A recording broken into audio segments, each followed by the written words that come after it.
Ce que mes yeux ont vu, je pense qu'il est de mon devoir de le raconter, parce que peu de gens savent ce qu'est l'esclavage. La vérité doit être dite.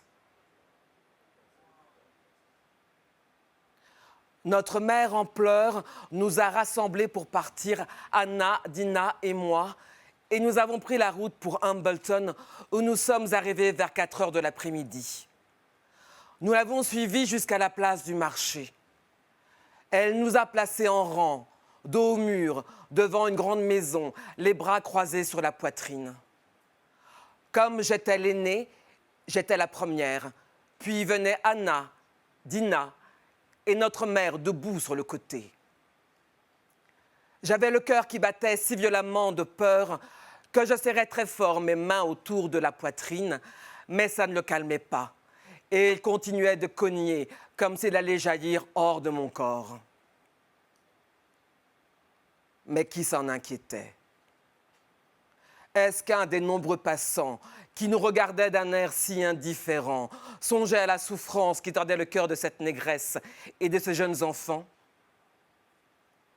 Ils n'étaient pas tous mauvais, mais l'esclavage endurcit le cœur des Blancs envers les Noirs.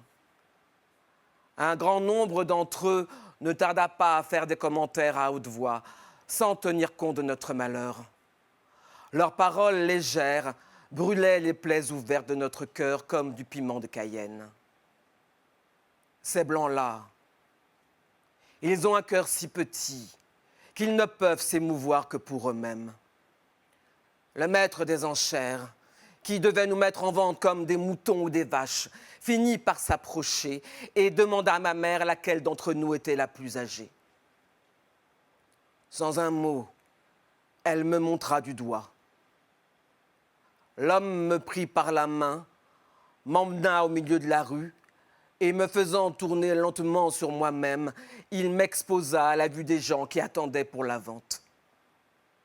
Je fus vite entouré d'inconnus qui m'examinaient et me palpaient de la même façon qu'un boucher sur le point d'acheter un veau ou un agneau.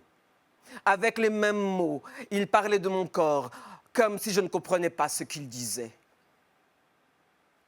Ensuite, j'ai été mise en vente. De quelques livres, les enchères sont montées jusqu'à 57 livres et j'ai été adjugée au plus offrant. Les gens qui étaient présents ont dit que j'avais rapporté une belle somme pour une esclave aussi jeune. J'ai alors vu mes sœurs être montrées et vendues à des propriétaires différents. Nous n'avons pas eu la triste consolation de rester unis dans l'esclavage. La vente terminée, notre mère en pleurs nous serra dans ses bras et nous embrassa. Elle nous supplia de garder courage et d'obéir à nos nouveaux maîtres. L'une partait d'un côté, l'autre de l'autre, et notre mère repartait seule à la maison. J'ai été esclave. J'ai ressenti ce que ressent une esclave. Et je sais ce qu'une esclave sait.